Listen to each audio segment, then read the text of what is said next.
والصلاة والسلام على عباده الذين اصطفى خصوصا على أفضلهم وخاتم النبيين محمد الأمين وعلى آله وصحبه أجمعين. أما بعد فأعوذ بالله من الشيطان الرجيم. بسم الله الرحمن الرحيم. الحمد لله رب العالمين الرحمن الرحيم مالك يوم الدين إياك نعبد وإياك نستعين اهدنا الصراط المستقيم صراط الذين أنعمت عليهم غير المغضوب عليهم ولا الضالين آمين. رب اشرح لي صدري ويسر لي أمري واحلل عقدة من لساني يفقهوا قولي.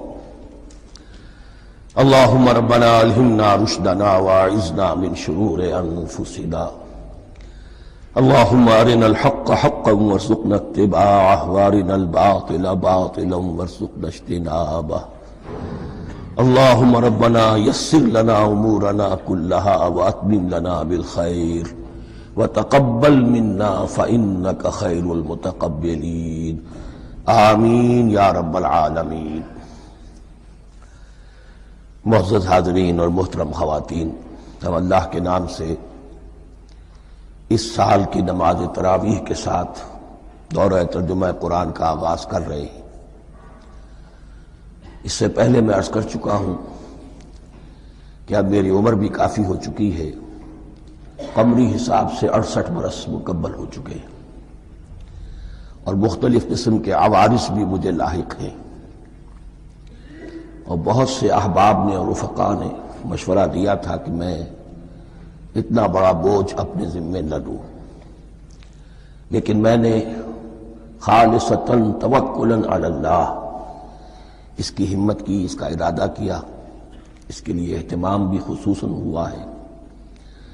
مجھے اندازہ ہے کہ اب میرے خیالات کی جو رو ہے وہ اب اتنی تیز نہیں ہے جتنی کبھی ہوا کرتی تھی.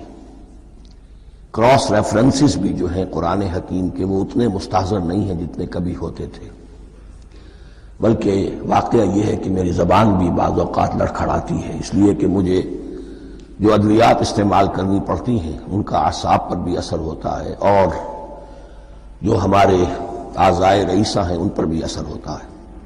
بہرحال ان سب کے علی الرغم اللہ کا نام لے کر آغاز کر رہے ہیں. میری انتہائی نگارش یہی ہے، تیرے نام سے ابتدا کر رہا ہوں. ابھی میں نے سورہ فاتحہ کی تلاوت کی اور آپ نے سماعت فرمائی. یہ سورہ مبارکہ مصحف کے اعتبار سے تو پہلی سورت ہے ہی، سب کو معلوم ہے، لیکن یہ بھی نوٹ کر لیجئے کہ یہ نزول کے اعتبار سے بھی سب سے پہلی مکمل سورت جو حضور پر نازل ہوئی وہ یہی ہے. اس سے قبل متفرق آیات نازل ہوئی. 5 آیتیں سورہ علق کے آغاز میں، کچھ آیتیں سورہ قلم یا سورہ نون کے آغاز میں، کچھ آیتیں سورہ مزمل کی ابتدا کی، کچھ آیتیں سورہ مدثر کے آغاز کی. 5ویں وحی تقریباً اس پر اجماع ہے کہ یہ سورۃ الفاتحہ کی ہے، اور یہ مکمل سورت ہے جو حضور پر نازل ہوئی. سورۃ الفاتحہ کے معنی ہوئے افتتاحی سورت. فتح یفتح کے معنی ہے کھولنا. مفتاح کنجی کو کہتے ہیں، چابی کو. تو یہ اوپننگ سورہ آف دی قرآن، قرآن حکیم کی افتتاحی سورت. ویسے جیسا کہ میں تعارف قرآن کے ضمن میں عرض کر چکا ہوں، عربوں کا یہ مزاج تھا کہ جس چیز سے انہیں خصوصی محبت ہوتی تھی اس کے بہت سے نام رکھتے تھے. اس کے بھی بہت سے نام ہیں. سورۃ الفاتحہ سب سے عام ہے، لیکن الکافیہ، الشافیہ، ام القرآن، اساس القرآن، کم سے کم یہ 4 نام تو میں سمجھتا ہوں کہ ہر مسلمان کو مزید معلوم ہونے چاہیے، اور بھی بہت سے نام ہیں. اس سورہ مبارکہ کی بالاتفاق بالاجماع 7 آیتیں ہیں، اگرچہ ان کی ترتیب میں کچھ اختلاف ہے.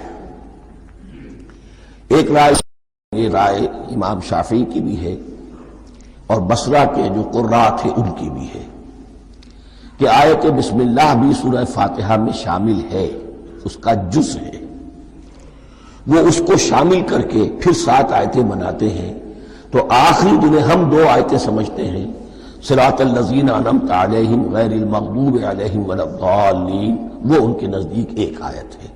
تو گویا کہ نتیجہ یہ نکلا کہ آیتوں کی تعداد 7 ہی رہتی ہے۔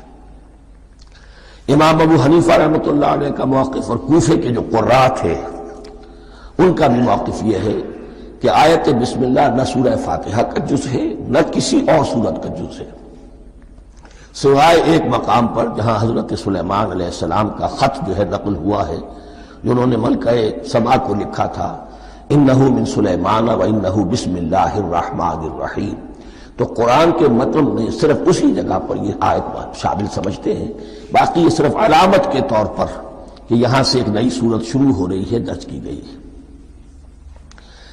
اس سورہ مبارکہ کو الصلاح قرار دیا گیا ایک حدیث میں، اس کا جو اسلوب ہے وہ دعا کا ہے، اور دعا کے ساتھ اس کی جو مناسبت ہے اور پھر اسی کی وجہ سے ہماری نماز کا یہ جزو لا ینفک بنا دیا گیا، بلکہ ایک حدیث جو میں آپ کو سناؤں گا اس میں اسی کو نماز قرار دیا گیا، الصلاح یہی ہے۔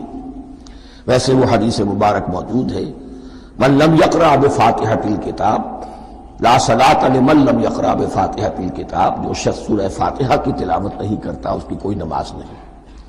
اس کے حوالے سے بھی ہمارے ہاں 2 مسلک ہے، ذکر صرف اس لیے کر رہا ہوں کہ آپ کے علم میں ہو، ان میں کوئی بنیادی فرق نہیں ہے، کسی بھی ایک رائے کا انسان قائل اور حامل ہو سکتا ہے بغیر اس کے کہ دوسرے کو بالکل غلط قرار دے، بلکہ یہ کہ اس کے لیے بھی گنجائش اپنے ذہن میں اور اپنے دل میں رکھے۔ تو ایک رائے یہ ہے کہ یہ میں کیا عرض کر رہا تھا کوئی بھول گیا ہوں،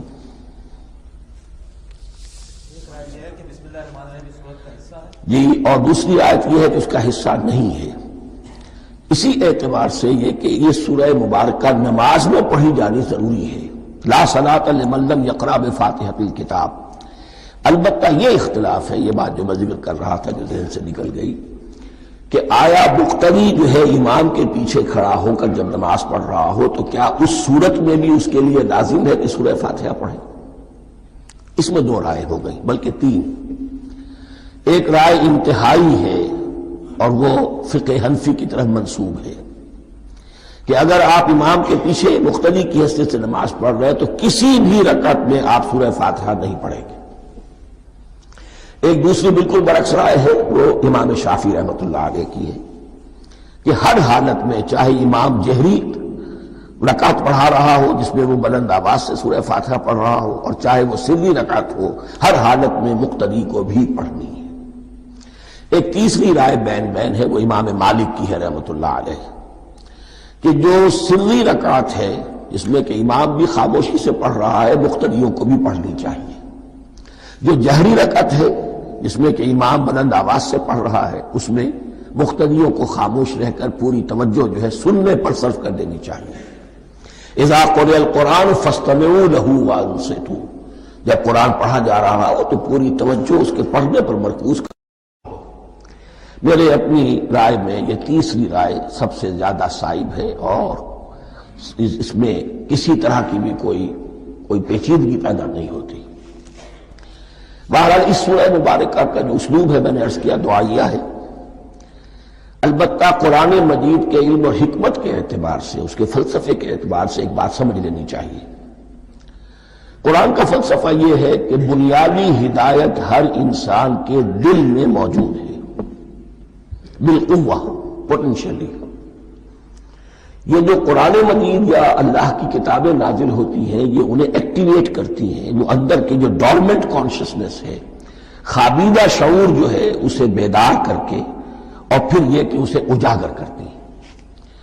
ہر سلیم الفطرت انسان اور سلیم العقل انسان، 2 سلامتی یہ شرط ہے، سلیم الفطرت، نیچر پرورٹڈ نہ ہو، فطرت مسخ نہ ہو گئی ہو، عقل سلیم ہو، ان دونوں چیزوں کا نتیجہ یہ نکلتا ہے کہ وہ انسان از خود بغیر کسی وحی کی رہنمائی کے، بغیر کسی نبی کی تعلیم کے سے استفادہ کیے ہوئے از خود بھی کچھ حقائق تک پہنچ جاتا ہے۔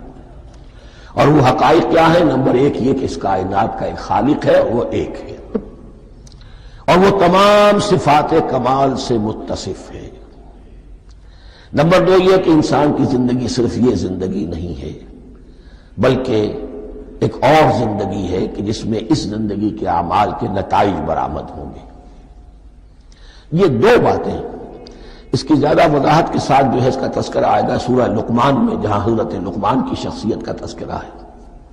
لیکن یہاں صرف یہ بات سمجھ لیجئے کہ قرآن کا فلسفہ یہ ہے کہ ہر انسان میں، ہر فرد نوع بشر میں جو اپنی ولادت کے وقت مسلم ہوتا ہے، حضور کی حدیث ہے کل مولود یولد علی الفطرہ ابواہ یحودانہ او ینصرانہ او یمجسانہ، ہر بچہ نوع انسانی کا فطرت اسلام پر پیدا ہوتا ہے، وہ فطرت کے اندر وہ ہدایت ودیت ہے۔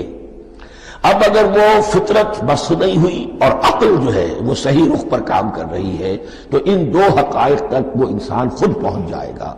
لیکن ان دونوں حقائق تک پہنچنے کے بعد اب وہ دست بستہ دعا کرے گا کہ اے رب اب مزید ہدایت تو مجھے عطا فرما۔ ایک تو یہ کہ میں کیا کروں کیا نہ کروں، میری عقل اس میں ٹھوکر کھا سکتی ہے، میں کسی اچھی چیز کو بری سمجھ سکتا ہوں، کسی بری کو اچھی سمجھ سکتا ہوں، تو مجھے صحیح راستہ، صحیح راہ ہدایت پر چلا۔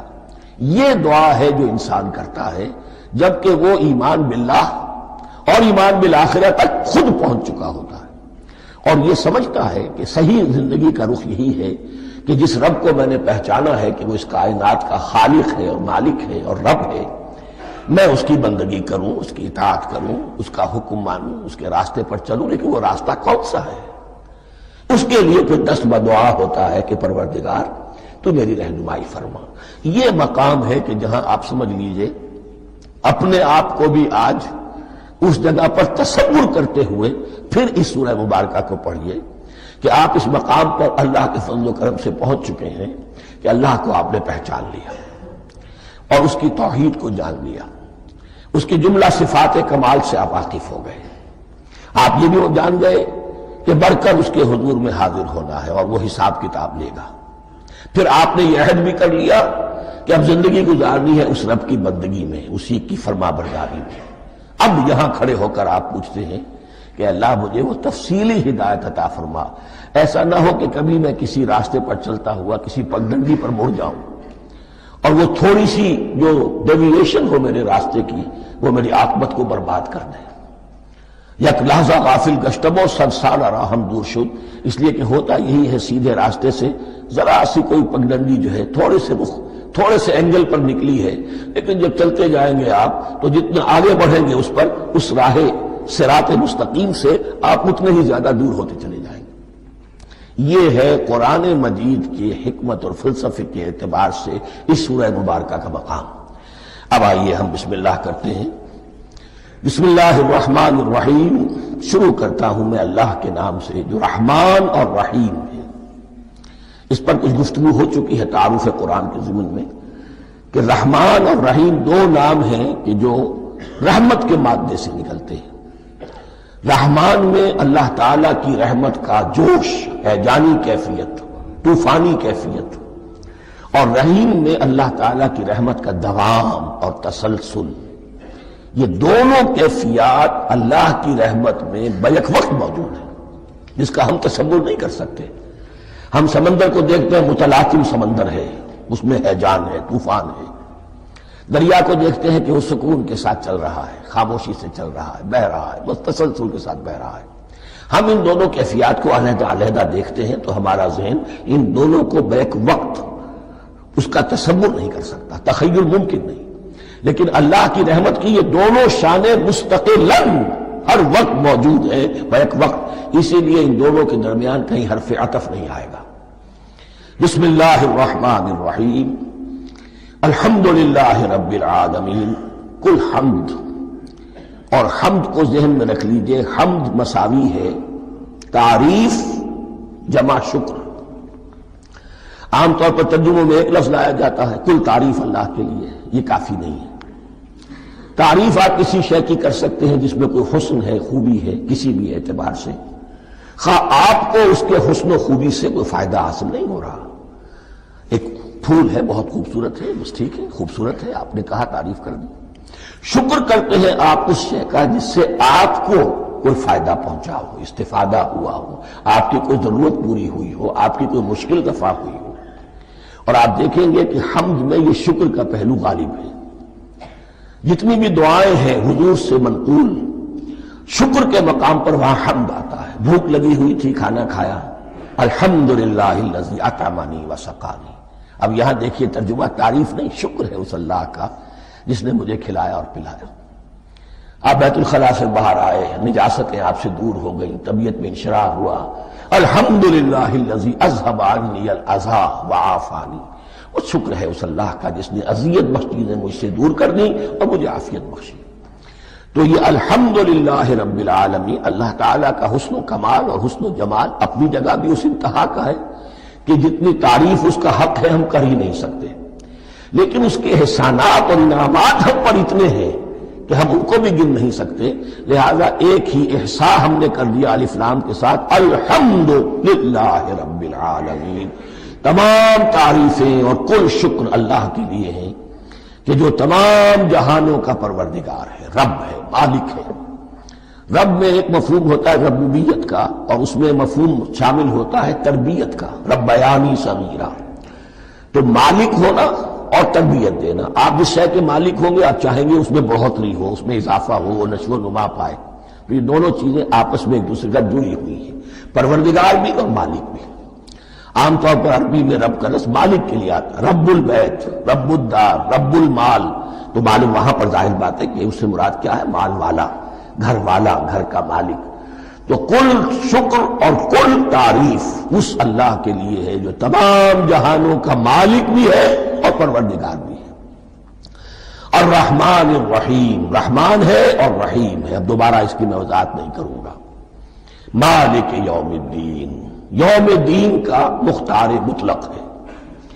دین عربی زبان میں کہتے ہیں بدلے کو، دناہم کما دانو، کما تدینو تو دانو، یہ کہاوت ہے۔ جیسے اردو میں ہم کہتے ہیں جیسا کرو گے ویسا بھرو گے، کما تدینو تو دانو۔ تو یہ ہے بدلہ، اس کا بنیادی مفہوم جو ہے وہ بدلہ ہے۔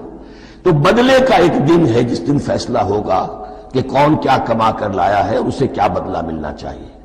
آیا اس کا برائیوں کا پلڑا بھاری ہے کہ اسے سزا ملنی چاہیے، یا اس کی حسنات اور نیکیوں کا پلڑا بھاری ہے کہ اسے جزا ملنی چاہیے، اس کا انعام اور اکرام کے ساتھ معاملہ کیا جانا چاہیے۔ وہ ایک دن ہے، اسے ہم یوم القیامہ کہتے ہیں۔ اور لیکن اصل بات جو یہاں کہی گئی، یعنی ایک جملے میں تین باتوں کا اعتراف ہو رہا ہے۔ بعث بعد الموت، ایک دن آئے گا کہ ہم مرنے کے بعد تمام انسان اٹھا لیے جائیں گے، پھر حساب و کتاب، پھر اللہ کے ہاں حاضری ہوگی اور حساب کتاب ہوگا۔ اور تیسرا یہ کہ اس حساب کتاب کے دن کا مختار مطلق اللہ ہے، یعنی کسی اور کو اپنے ذہن میں سہارا بنا کر آپ زندگی گزاریں کہ وہ مجھے چھڑا لے گا، یا وہ ہستی جو ہے اتنی زوردار ہے کہ وہ مجھے بچا لے گی، اس سے اپنے دل کو، اپنے ذہن کو بالکل پاک کر لیجئے۔ مالک یوم الدین، ایک دوسری جگہ پر قرآن میں آیا ہے، اس روز کوئی پکارنے والا پکارے گا، لمن الملک اليوم للہ الواحد القہار، آج کے دن کس کا اختیار مطلق ہے؟ اور پھر کہا جائے گا اللہ کے لیے، الواحد قہار، جو پوری طرح چھایا ہوا ہے، بس تولی ہے۔ تو مالک یوم الدین، جو جزا و سزا کے دن کا مالک ہے۔ اب یہاں سے کلام ایک رخ بدل رہا ہے۔ ابھی تک تو یہ غائبانہ انداز میں کلام ہو رہا ہے، اللہ سے خطاب نہیں آیا اس میں ابھی۔ الحمدللہ رب العالمین الرحمن الرحیم مالک یوم الدین۔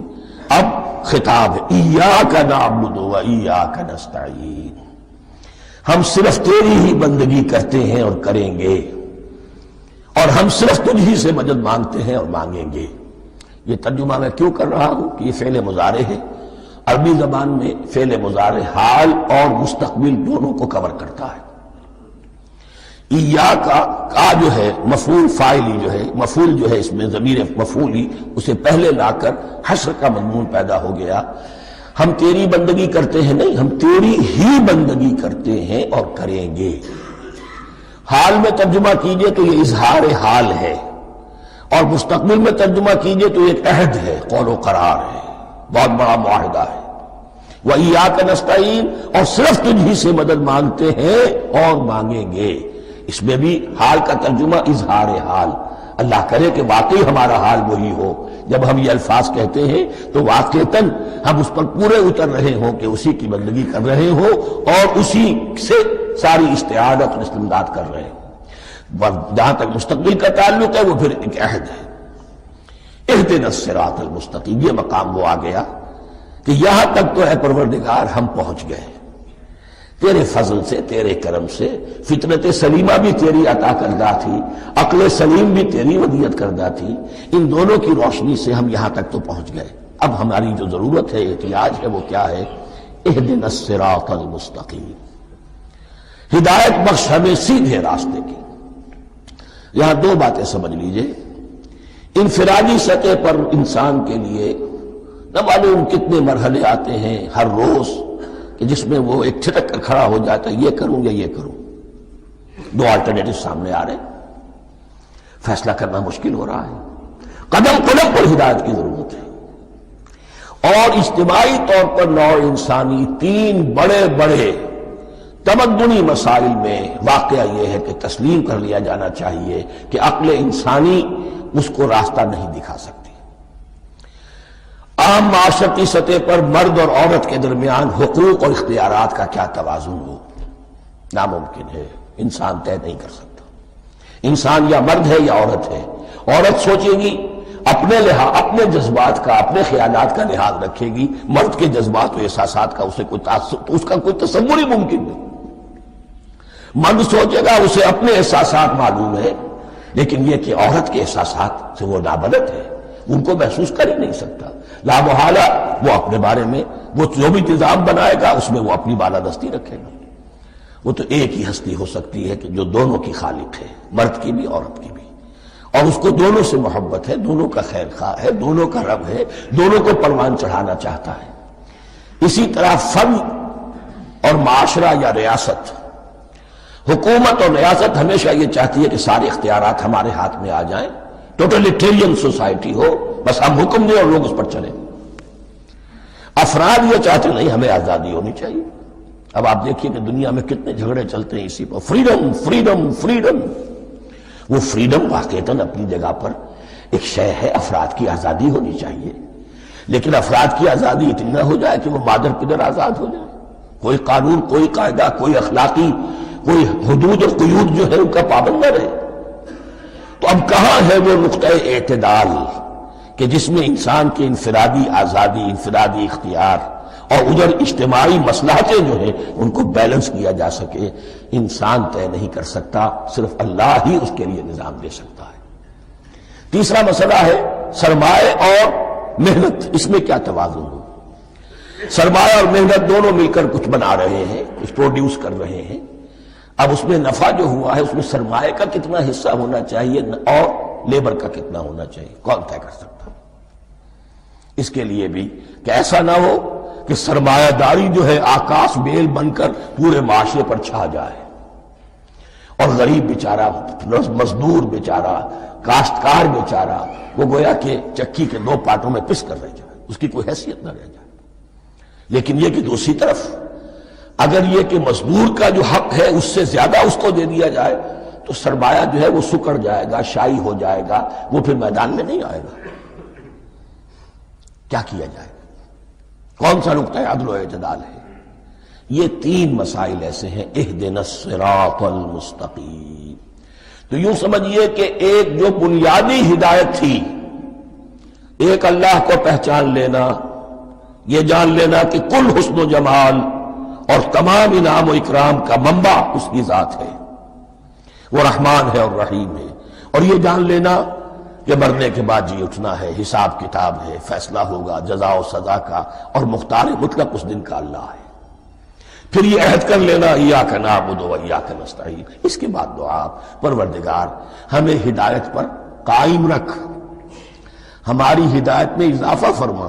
اس ہدایت کے لفظ کو سمجھ لیجئے، بنیادی ہدایت، تفصیلی ہدایت، قدم قدم پر ہدایت، ہدایت پر ہدایت۔ والذین اہتدوا زادہم ھدی، جو لوگ ہدایت کے راستے پر آتے ہیں اللہ ان کی ہدایت میں اضافہ کرتا ہے۔ تو یہ قدم قدم پر ہمیں ہدایت کی ضرورت ہے اور مرحلہ وار ضرورت ہے۔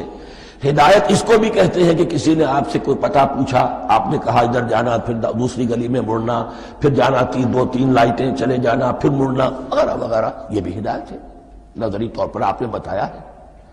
ایک ہدایت یہ ہوئی کہ بھائی میں چلتا ہوں آپ کے ساتھ، میں آپ کو وہاں تک پہنچا دوں گا تاکہ آپ کو دقت نہ ہو، آپ نے منزل تک پہنچا دیا۔ ان دونوں کے درمیان، یہ تو میں نے ایک فرد کی مثال دی ہے، اللہ اور بندے کے درمیان نہ معلوم کتنے مراحل ہیں ہدایت کے۔ تو کسی وقت بھی انسان اپنے آپ کو ہدایت خداوندی سے مستغنا نہیں سمجھ سکتا، اور نہیں تو پروردگار جو ہدایت دی ہے اس کو ہدایت پر قائم رکھ۔ کیا پتہ شیطان کا کوئی حملہ، کیا پتہ ہمارے نفس کی کوئی شرارت کسی ایسے رخ پر ہمیں ڈال دے کہ اب تک کی ساری کمائی بھی ضائع ہو جائے۔ لہذا یہ نہ سمجھیے کہ جب یہ ساری چیزیں ان کو معلوم تھی، ان چیزوں کا تو اقرار کر رہے تو اب ہدایت کون سی مانگ رہے ہیں؟ تو ہدایت کا تو بڑا میدان کھلا ہوا ہے، اور اس ہدایت کی وہ جو میں نے آخری شکل آپ کو بتائی ہے کہ منزل مقصود تک پہنچا دے، یہ ہدایت بھی قرآن مجید میں اس معنی میں بھی لفظ آیا ہے کہ اہل جنت جب جنت میں داخل ہوں گے تو جو ترانہ حمد ان کی زبان پر اس وقت ہوگا وہ کیا ہے؟ الحمدللہ الذی ہدانا لہذا وما کنا لنہتدی لولا ان ہدانا اللہ۔ کل شکر اس اللہ کا جس نے ہمیں یہاں تک پہنچا دیا، ہدایت دی یہاں تک پہنچا دیا، اور ہم ہرگز نہ پہنچ پاتے، ہم ہرگز ہدایت یافتہ نہ ہو سکتے اگر اللہ ہی ہمیں ہدایت نہ دیتا۔ اہدنا الصراط المستقیم، سیدھا راستہ، صراط الذین انعمت علیہم، اب اس کی مزید وضاحت ہے، راستہ اس کا ان لوگوں کا جن پر تیرا انعام ہوا۔ یہ کون لوگ ہیں؟ اس کی وضاحت آپ کو ملے گی سورہ نساء میں۔ من یطع اللہ والرسول فاولئک مع الذین انعم اللہ علیہم من النبیین والصدیقین والشہداء والصالحین۔ چار طبقات ہیں منعم علیہم جن پر اللہ کا انعام ہوا ہے۔ چوٹی پر انبیاء کرام، اس کے بعد صدیقین کرام، اس کے بعد شہداء عظام، اس کے بعد عام صالح مسلمان، صالح ہو۔ یہ بیس لائن ہے، اس سے اوپر کا درجہ شہداء کا ہے، اس سے اوپر کا درجہ صدیقین کا ہے، اور پھر کا درجہ انبیاء کا ہے۔ انبیاء میں سے پھر وہ بھی ہوتے ہیں کہ جو اولو العزم میں من الرسل ہیں، لیکن یہ چار طبقات ہیں، ان کے راستے پر ہمیں چلا۔ غیر المغضوب علیہم ولا الضالین، جو مغضوب علیہم نہیں ہوئے، جن پر تیرا غضب نہیں ہوا، اور غضب ہوتا ہے ان پر کہ جو ہدایت کے واضح ہونے کے بعد ہدایت کو ترک کر دیں، وہ ہے مغضوب علیہم۔ جنہیں ہدایت مل گئی ہو، ہدایت کو پہچان لیا ہو، پھر اپنی شرارت نفس کی وجہ سے، اپنی نفسانیت کی وجہ سے، اپنے تکبر کی وجہ سے، اپنے حسد کی وجہ سے وہ اس حق کو رد کر دے، اس کو ترک کر دیں، ان پر اللہ کا غضب آتا ہے۔ اور اس میں اس کی بہت بڑی مثال تاریخ کے اعتبار سے یہودی ہے۔ اللہ نے انہیں ہدایت دی، کتابیں عطا کی، تورات، انجیل، زبور، سینکڑوں نبی ان میں مبعوث کیے، 1400 برس تک نبوت کا تار ٹوٹا ہی نہیں، مسلسل۔ ابتدا میں بھی 2 نبی، موسیٰ اور ہارون، اور اختتام پر بھی 2 نبی، عیسیٰ اور یحییٰ علیہ السلام، اور ان کے مابین کوئی لمحہ نہیں آیا ہے تاریخ بنی اسرائیل میں جبکہ کوئی نہ کوئی نبی موجود نہ ہو۔ لیکن انہوں نے اپنی شرارت نفس کی وجہ سے ہدایت تورات سے بھی منہ موڑا، اور پھر سب سے بڑی بات یہ کہ ہدایت محمدی سے، ہدایت قرآنی سے بھی صلی اللہ علیہ وسلم منہ موڑا، وہ ہے مغضوب علیہم ولا الضالین، اور نہ ہی گمراہ ہوئے۔ یہ لفظ جو آتا ہے عربی زبان میں گمراہ کا بھی ہے اور تلاش حق میں بھٹکنے والے کا بھی ہے۔ ایک وہ شخص ہے جس پر حق ابھی واضح نہیں ہوا، وہ تلاش میں ہے، اس کے لیے بھی ضال کا لفظ آئے گا۔ اسی طرح کوئی شخص کسی کے عشق اور محبت میں ایسا ہو جائے، دیوانہ ہو جائے، اس کو بھی ضال کہتے ہیں، یعنی اس کے اوپر جذبات کا اتنا غلبہ ہو گیا ہے کسی کی محبت اور عشق کی بنا پر۔ تو حضور کے لیے یہ لفظ آیا ہے وَوَجَدَكَ ضَالًّا فَهَدَىٰ، اور یہ تو سورۃ الضحیٰ ہے، اکثر بیشتر لوگوں کو یاد ہوگی۔ تو یہ جو ضال کا لفظ ہے، اس میں سمجھ لیجئے ضروری نہیں ہے کہ وہ گمراہ ہو، بلکہ وہ بھی کہ جو ابھی راہ ہدایت کی طلب میں، اس کے حصول کے لیے اس کی تلاش میں کوشاں ہے، اور وہ بھی کہ جو کسی مغالطے کی وجہ سے حق سے منحرف ہو جائے۔ یہ بھی جان لیجئے کہ ایک ہے بدنیتی، تکبر، حسد، حق کو جان کر پہچان کر رد کر دینا یا چھوڑ دینا یا ترک کر دینا، ایک ہے کسی غلطی میں، کسی جذبات کے اندر آ کر، کسی غلو کے اندر مبتلا ہو کر اور حق سے منحرف ہو جانا۔ اس کی جو سب سے بڑی مثال ہے وہ نصارہ ہے، عیسائی ہے۔ حضرت مسیح کو انہوں نے مانا لیکن غلو کیا، یہ لفظ آئے گا آگے، لا تغلوا فی دینکم، اپنے دین میں غلو نہ کرو۔ جیسے ہمارے ہاں بھی بعض لوگ ہیں جو حضور صلی اللہ علیہ وسلم کی تعریف میں، حضور صلی اللہ علیہ وسلم کے ساتھ اپنی محبت کے اظہار میں غلو کر جاتے ہیں۔ یہ انتہا درجے کو ہو گیا تھا حضرت مسیح علیہ السلام کے ماننے والوں میں، اور اس کی بنا پر انہوں نے تثلیث کا عقیدہ ایجاد کر لیا اور حضرت مسیح علیہ السلام کو اللہ کا بیٹا بنا دیا۔ تو اس کی سب سے بڑی مثال ضالین کی اس اعتبار سے کہ ہدایت پانے کے بعد کسی بدنیتی سے نہیں بلکہ کسی اچھے جذبے میں غلو کی وجہ سے رسول سے محبت کرنا تو اچھا جذبہ ہے، لیکن یہ محبت بھی ایک حد میں رہنی چاہیے۔ غلو کرے گی تو ظاہر بات ہے کہ اس کے بعد وہ گمراہی کی طرف لے جائے گی۔ تو یہ ہے اس سورہ مبارکہ کا ترجمہ، اور اس کے بعد آخر میں آمین کہنا، یہ مسنون بھی ہے، کہنا چاہیے۔ البتہ اختلاف یہاں بھی صرف اتنا ہے کہ نماز میں جب آپ امام کے ساتھ ہیں، وہ اگر جہری قرات کر رہا ہے تو آیا اس کے بعد آپ کو بھی بالجہر کہنا ہے آمین یا نہیں کہنا، یہ اختلاف ہے، ان میں کوئی فرق واقع نہیں ہوتا۔ یہ چیز متفق علیہ کہ کہنا ہے آمین، بلکہ یہ آمین تو یہودیوں میں ہے، یہ آمین جو ہے یہ عیسائیوں میں بھی ہے۔ ان کی بھی جو لارڈس پریئر ہے اس کے بعد آمین، وہ آمین کہتے ہیں، وہ فرق وہ لفظ ایک ہی ہے، اس لیے کہ عبرانی زبان اور عربی زبان، یا تو ہم یہ کہہ سکتے ہیں کہ دونوں بہنیں ہیں، کوئی ایک مشترک زبان تھی ان کی ماں جس کی یہ دو بیٹیاں ہیں، اور یا یہ کہنا پڑے گا کہ عربی زبان کی ماں جو ہے وہ عبرانی زبان ہے۔ بہرحال بڑا قریبی رشتہ عربی کا اور عبرانی کا ہے، اس اعتبار سے وہ آمین۔ اب آپ کو معلوم ہے ہم السلام علیکم وہ کہتے ہیں، وہ سلام کہتے ہیں، فرق کیا ہے؟ وہ تو تلفظ کا فرق ہے۔ اسی طریقے سے اور بہت سے الفاظ ہیں، میں بعد میں بتا۔ اب میں اس سورہ مبارکہ کے بارے میں خاص حدیث آپ کو سنانا چاہتا ہوں، اور اسی سے در حقیقت جو امام ابو حنیفہ کا موقف ہے رحمۃ اللہ علیہ، اس کی حقانیت مزید مبرہن ہو جائے گی۔ یعنی کیا کہ آیت بسم اللہ سورہ فاتحہ کا جز نہیں ہے، سورہ فاتحہ الحمدللہ رب العالمین سے شروع ہوتی ہے۔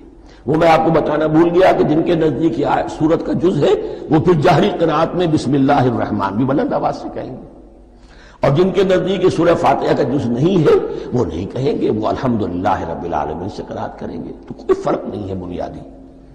یہ حدیث جو ہے یہ مسلم شریف میں ہے اور حدیث قدسی ہے، اس کے راوی حضرت ابو ہریرہ ہے رضی اللہ تعالی عنہ، اور اس حدیث نے اس سورت کے مضامین کا نہایت عمدہ تجزیہ کر دیا ہے۔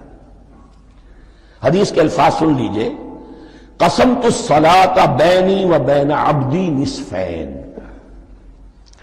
اللہ تعالیٰ فرما رہے ہیں، حدیث قدسی ہے، میں نے نماز کو، صلاۃ کو اپنے اور اپنے بندے کے درمیان آدھا آدھا تقسیم کر لیا، فنصفها لی ونصفها لعبدی، اس کا نصف جو ہے وہ میرے لیے ہے اور نصف جو ہے وہ میرے بندے کے لیے ہے، وَلِعَبْدِي مَا سَأَلَ، اور جو میرے بندے نے مانگا میں اسے دوں گا، میرا وعدہ ہے یا میں نے اسے دیا۔ اس کے بعد اس کی تفصیل آتی ہے، اذا قال العبد، جب بندہ کہتا ہے الحمدللہ رب العالمین، قال اللہ حمدنی عبدی، جب بندہ کہتا ہے الحمدللہ رب العالمین، اللہ فرماتا ہے میرے بندے نے میری حمد کی۔ وَإِذَا قَالَ الرَّحْمَنِ الرَّحِيمِ قَالَ اللَّهُ اثْنَى عَلَيَّ عَبْدِي، جب بندہ کہتا ہے الرحمن الرحیم، اللہ فرماتا ہے میرے بندے نے میری ثنا کی۔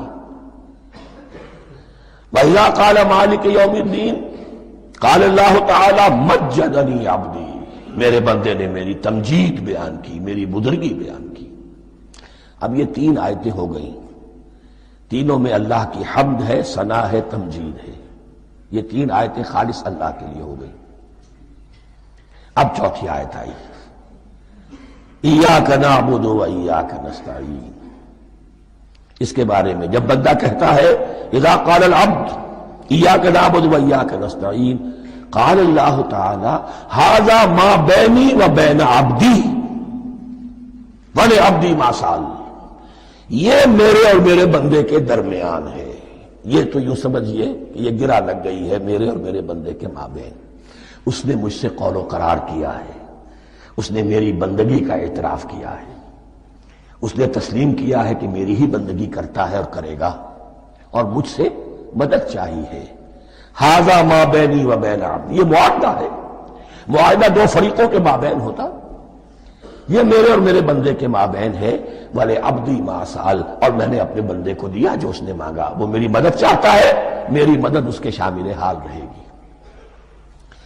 فَإِذَا قَالَ، اور جب بندہ کہتا ہے اهْدِنَا الصِّرَاطَ الْمُسْتَقِيمَ صِرَاطَ الَّذِينَ أَنْعَمْتَ عَلَيْهِمْ غَيْرِ الْمَغْضُوبِ عَلَيْهِمْ وَلَا الضَّالِّينَ، قال اللہ تعالی ھذا لعبدی ولعبدی ما سأل، یہ تین آیتیں یہ میرے بندے کے لیے۔ اهدنا الصراط المستقیم، اسی صراط مستقیم کی وضاحت ہے مثبت، صراط الذین انعمت علیہم، اسی صراط المستقیم کی وضاحت ہے منفی انداز میں، غیر المغضوب علیہم ولا الضالین۔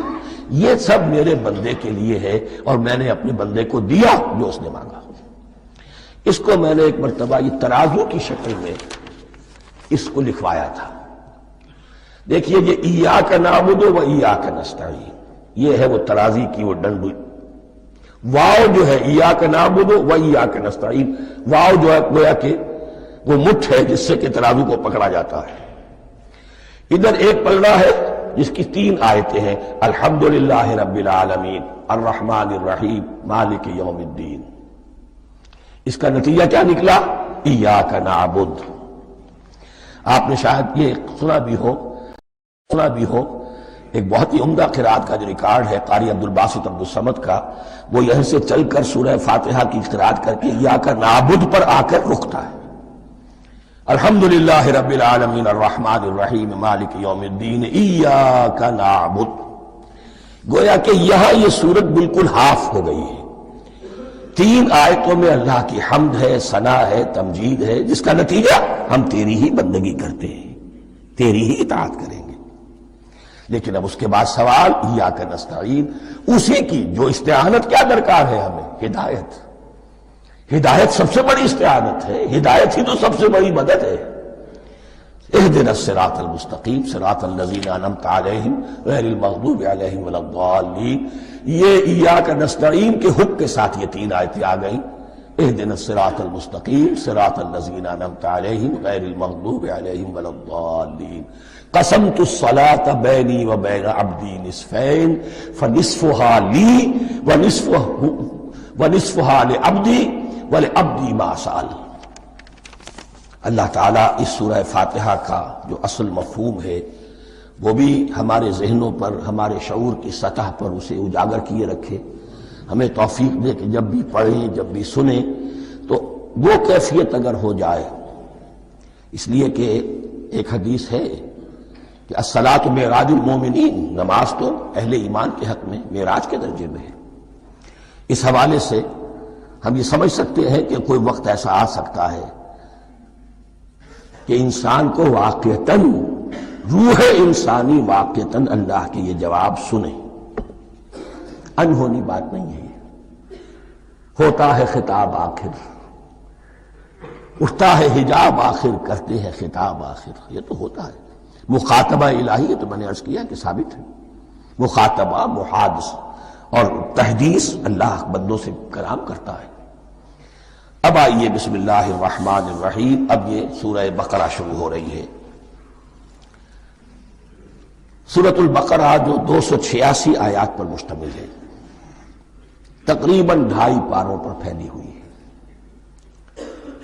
ہر شخص جانتا ہے کہ یہ قرآن حکیم کی حجم کے اعتبار سے سب سے بڑی سورت ہے، لیکن یہ معاملہ صرف حجم کا نہیں ہے۔ نبی اکرم صلی اللہ علیہ وسلم نے اسے سنام القرآن قرار دیا ہے۔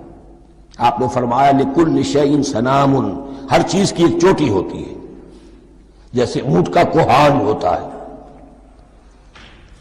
وسلام القرآن البقرہ، سلام القرآن، قرآن کی چوٹی جو ہے وہ سورۃ البقرہ ہے۔ یہ نوٹ کر لیجئے جو میں نے کل آپ کو جو مختلف مکی اور مدنی صورتوں کے گروپوں کے بارے میں بتایا تھا کہ یہاں سے اب پہلی منزل بھی شروع ہو رہی ہے اور پہلا گروپ بھی شروع ہو رہا ہے، اور اس کے ساتھ جو اگلی صورت آئے گی وہ اس کا جوڑا ہے، سورہ آل عمران، جس کی سب سے نمایاں علامت یہ نوٹ کیجئے، یہ بھی الف لام میم سے شروع ہوئی، اگلی بھی الف لام میم سے شروع ہوگی۔ اس کے بعد دو صورتیں مدنی اور ہیں، لیکن ان دونوں میں نہ حروف مقطعات ہے نہ کوئی اور تمہیدی کلام ہے، براہ راست خطاب سورہ نساء میں یا ایھا الناس اور سورہ مائدہ میں یا ایھا الذین آمنوا، کوئی تمہیدی بات نہیں، کوئی حروف مقطعات نہیں، براہ راست خطاب۔ وہ ایک جوڑا ہے سورہ نساء اور سورہ مائدہ، اور یہ ایک جوڑا ہے سورہ بقرہ اور سورہ آل عمران۔ سورہ بقرہ اور سورہ آل عمران کو نبی اکرم صلی اللہ علیہ وسلم نے الزہراوین بھی قرار دیا ہے۔ زہرا کہتے ہیں بڑی روشن چیز کو، یہ حضرت فاطمہ رضی اللہ تعالی عنہا کے نام کے ساتھ آتا ہے، فاطمۃ الزہراء، تو زہرا بہت روشن دمکتی ہوئی شے۔ الزہراوین یہ دو نہایت دمکتی ہوئی صورتیں ہیں جو قیامت کے دن دو بدلیوں کی شکل میں ظاہر ہوں گی، حضور نے فرمایا، اور جو لوگ ان صورتوں سے محبت کرتے تھے ان پر سایہ کریں گے۔ اللہم ربنا اجعلنا منہم، ہمیں اللہ تعالیٰ ان میں شامل فرما دے۔ اس سورہ مبارکہ کو دو حصوں میں تقسیم سمجھیے۔ ویسے تو یہ کہ رکوع آئیں گے، پارے بھی بدلیں گے اس میں، لیکن حصے دو ہیں۔ پہلے حصے میں اصل روح سخن سابقہ امت مسلمہ سے ہے، یہود سے، بنی اسرائیل سے۔ دوسرے حصے میں اصل خطاب موجودہ امت مسلمہ سے ہے، امت محمد سے صلی اللہ علیہ وسلم۔ پہلے حصے میں 18 رکوع ہیں لیکن آیات 152 ہیں، دوسرے حصے میں 22 رکوع ہیں لیکن آیات 134 ہیں۔ گویا کہ اس سے آپ کو توازن نظر آئے گا کہ اگرچہ ادھر رکوع کی تعداد کم ہے 18 لیکن آیات کی تعداد زیادہ ہے 152، دوسرے حصے میں رکوعوں کی تعداد زیادہ ہے 22 لیکن آیات کی تعداد 134۔ اسی لیے اس کا ایک نام میں نے تجویز کیا ہے، وہ اس لیے تاکہ کچھ حقائق آپ کے ذہنوں میں ان ناموں کے حوالے سے بھی انشاءاللہ محفوظ ہو جائیں گے۔ سورۃ الامتین، دو امتوں کی سورت، اس لیے کہ تقریباً نصف اس کی ساری بحث جو ہے، مرکزی بحث، وہ سابقہ امت مسلمہ بنی اسرائیل، اور دوسرا نصف اس میں سارا خطاب وہ ہے موجودہ امت مسلمہ یعنی امت محمد صلی اللہ علیہ وسلم۔ اس کا جو پہلے 18 رکوع ہیں یا پہلا حصہ ہے، اس کے اندر ڈویژن فردر ہوگی ورٹیکل، عمودی، پہلے 4 رکوع، پھر 10 رکوع، پھر 4 رکوع۔ لیکن جو 22 رکوع ہیں دوسرے حصے کے، دوسرے نصف کے، اس میں ڈویژن جو ہے جو ہاریزونٹل ہے، وہ افقی تقسیم ہے، عمودی نہیں، افقی، وہ میں بعد میں بیان کروں گا جب ہم وہاں پہنچ جائیں گے۔ ان کو پہلے سمجھ لیجئے کہ اس پہلے حصے کی جو تقسیم میں نے کی ہے، پہلے 4 رکوع، پھر 10 رکوع اور پھر 4 رکوع۔ پہلے 4 رکوع یوں سمجھیے کہ پورے قرآن مجید کے لیے اس کی حکمت اور فلسفے کا جو حصہ مکی قرآن میں بیان ہو چکا تھا اس کا خلاصہ ہے۔ جب یہ سورت نازل ہو رہی ہے تو یہ تو مدینہ میں حضور تشریف لا چکے ہیں، 12-13 سال جو ہے گزر چکے ہیں، اور ان 12-13 سالوں کے دوران 2/3 قرآن نازل ہو چکا ہے۔ اس میں جو بھی حکمت، فلسفہ اور بنیادی دعوت، یہ جو چیزیں مکی قرآن میں بیان ہوئیں، ان کا خلاصہ نچوڑ نکال کر یہاں 4 رکوعوں میں رکھ دیا گیا۔ اگرچہ ان میں بھی جب گہرائی میں آپ دیکھیں گے تو روح سخن جو ہے وہ بنی اسرائیل کی طرف ہے، وہ میں بعد میں عرض کروں گا، لیکن اضافی طور پر یہ سمجھ لیجئے کہ پورے مکی قرآن کے حکمت اور پیغام کا خلاصہ ان 4 رکوعوں میں۔ پھر 10 رکوع ہیں جن میں براہ راست خطاب ہے سابقہ امت مسلمہ، یا بنی اسرائیل۔ اس کے بھی 2 حصے ہیں۔ پہلے ایک رکوع میں دعوت ہے، بڑا انداز اس کا بڑا پیارا ہے، اس میں دعوت ہے، ایمان لاؤ محمد پر صلی اللہ علیہ وسلم۔ اور اس کے بعد 9 رکوع ہے ملامت کے، ملامت، تنقید، تم نے یہ کیا اور یہ کیا اور یہ کیا، ہم نے یہ احسان کیے، یہ احسان کیے، یہ احسان کیے، تم نے یہ ناشکری کی، یہ ناشکری کی، یہ ناشکری کی۔ اور اس سب کا نتیجہ آخری 4 رکوعوں میں ہے کہ اب تمہیں اس منصب سے معزول کیا جا رہا ہے جس پر تم 2000 برس تک 2000 برس تک فائز رہے ہو، اور تمہیں ہٹا کر اب ایک نئی امت محمد کی شکل میں جو وجود میں آ چکی ہے صلی اللہ علیہ وسلم، اسے اس پر فائز کیا جا رہا ہے۔ اور اس کی علامت کے طور پر اسے میں کہا کرتا ہوں کورونیشن، تاج پوشی۔ ایک امت معزول، دوسری امت اس کا نصب ہو رہا ہے، اس کی تاج پوشی کے لیے سمبل، علامت کیا ہے؟ قبلہ تحویل، وہ قبلہ یروشلم سابقہ امت کا قبلہ اب ادھر رخ نہیں ہوگا، اب اہل توحید کا قبلہ یہ مکے کی طرف ہوگا، بیت اللہ کی طرف ہوگا۔ تو تحویل قبلہ کا مضمون ہے جو ان 4 رکوعوں میں آتا ہے۔ تو یہ میں نے تھوڑی سی تمہید جو ہے آپ کے سامنے رکھ دی ہے۔ اب بسم اللہ کیجئے۔ بسم اللہ الرحمن الرحیم، الف لام میم۔ الف لام میم یہ حروف مقطعات ہیں، یہ علیحدہ علیحدہ پڑھے جاتے ہیں، علم نہیں پڑھ سکتے اس کو۔ الف لام میم، ہا میم ہے، ہا علیحدہ میم علیحدہ، اگرچہ لکھے ہوئے ہوتے ہیں جڑے ہوئے، کاف ہا یا عین صاد لکھے ہوئے جڑے ہوئے، پڑھے جائیں گے علیحدہ علیحدہ، قطع علیحدہ کرنا۔ تو حروف مقطعات ان کے بارے میں ایک بات تو جو ہے اجماعی ہے، سب کے نزدیک مسلم ہے، ان کا کوئی حتمی مفہوم اور ان کے حتمی معنی کسی کو معلوم نہیں سوائے اللہ اور اس کے رسول کے۔ اس معنی میں یوں بھی کہا گیا یہ کوڈ ورڈز ہیں، جیسے کہ کوئی میسیجز جو ہیں ادھر ادھر بھیجے جاتے ہیں، سیکرٹ میسیجز، تو کچھ کوڈ ورڈز ہوتے ہیں جس سے سمجھ میں آتا ہے کہ یہ بات واقعتاً صحیح سورس سے آ رہی ہے، واللہ عالم۔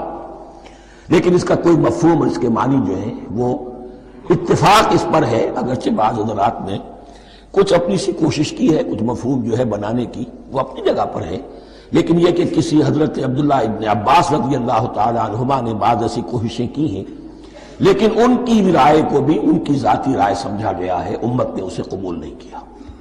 اجماع اور کنسنسس اسی پر ہے کہ اس کے معنی اور مفہوم کسی کو معلوم نہیں سوائے اللہ اور اس کے رسول کے۔ البتہ بعض چیزیں ایسی ہیں کہ وہ اگر نوٹ کر لی جائیں تو شاید آئندہ اس میں کچھ راز کھلنے کے امکانات پیدا ہو جائیں۔ دیکھیے عربی زبان کے جو الفابیٹس ہیں ان کی تعداد 29 ہے یا 28 ہے، میں بتا چکا ہوں۔ الف اور حمزہ کو ایک سمجھے تو 28 ورنہ 29۔ پہلی بات یہ نوٹ کیجئے، قرآن حکیم کی 114 سورتوں میں سے 29 سورتوں میں ان کے شروع میں یہ حروف مقطعات آئے۔ دوسری بات یہ کہ اس میں 28 کا نصف کیجئے تو 14 استعمال ہوئے، 14 نہیں استعمال ہوئے، بالکل آدھی تعداد استعمال ہوئی ہے۔ تیسرے یہ کہ جو شروع اور آخر اور درمیان 3 حصوں میں تقسیم کر دیجئے آپ، 9 9 9 پلواڑی 27، ایک طرف 10 رہ جائیں گے۔ پہلے حصے میں سے بہت کم حروف لیے گئے، بہت کم۔ آخری حصے کے تقریباً تمام حروف ہیں، تقریباً۔ درمیانی حصہ وہ ہے کہ جس میں آپ نے دیکھا ہے کہ عربی میں جوڑوں کی شکل میں ہے، صاد ضاد، فرق کیا ہے نقطے کا، سین شین، فرق کیا ہے نقطوں کا، را زا، فرق کیا ہے نقطے کا۔ تو جو بھی نقطے والا لفظ ہے وہ نہیں لیا گیا، اور جو بغیر نقطے کے غیر منقوط ہے وہ لیا گیا۔ پھر اس میں 3 صورتیں ہیں جن میں ایک ایک حرف آیا ہے، سورہ قاف، سورہ نون، سورہ صاد۔ پھر صورتیں ہیں جن میں 2 آئی ہیں، جن میں 3 آئے ہیں، پھر 4 آئے ہیں، 2 ہی صورتیں ہیں جن میں 4 ہیں، اور 2 ہی صورتیں جن میں 5 ہیں۔ تو یہ ہے صرف یوں سمجھئے کہ اعداد و شمار۔ اس کے حوالے سے کچھ آدمی غور کرے تو شاید کوئی بات نکلے۔ باقی وہ مثال میں آپ کو بتا دیتا ہوں کہ حضرت عبداللہ ابن عباس نے ایک رائے ظاہر کی کہ الف لام میم در حقیقت ایک جملے کا خلاصہ ہے، انا اللہ اعلم۔ پہلا لفظ انا، اس کا الف لے لیا، درمیانی لفظ اللہ، اس کا درمیانی لام لے لیا، تیسرا لفظ اعلم، یہ آخری لفظ ہے، آخری حرف میم لے لیا، انا اللہ اعلم، میں اللہ جانتا ہوں، واللہ اعلم، واقعتاً اللہ ہی جانتا ہے۔ یہ حضرت عبداللہ ابن عباس کی رائے ہے، لیکن اگرچہ انہیں حبر الامت مانا گیا ہے، لیکن یہ کہ ان کی اس رائے کو بھی اکثر و بیشتر مفسرین نے قبول نہیں کیا۔ اب جو پہلے 2 رکوع ہیں اس سورہ بقرہ کے، ان کے بارے میں تعویل عام اور تعویل خاص کا ایک بڑا بنیادی فرق ہے جو نوٹ کر لینا چاہیے۔ جس وقت یہ صورت نازل ہو رہی ہے، میں عرض کر چکا ہوں کہ 12 سال ہو چکے تھے حضور کو اپنا فریضہ نبوت و رسالت ادا کرتے ہوئے۔ ایک جماعت اچھی بھلی تیار ہو چکی تھی جنہوں نے حضور کی دعوت پر لبیک کہا، ایمان لائے اور آپ کی تعلیمات پر عمل کیا۔ وہ ایک گروہ موجود تھا، یہ ابو بکر ہے، یہ عمر ہے، یہ عثمان ہے، یہ طلحہ ہے، یہ زبیر ہے، یہ عبد الرحمن ابن عوف ہے، یہ مصعب بن عمیر ہے، دیکھ لو۔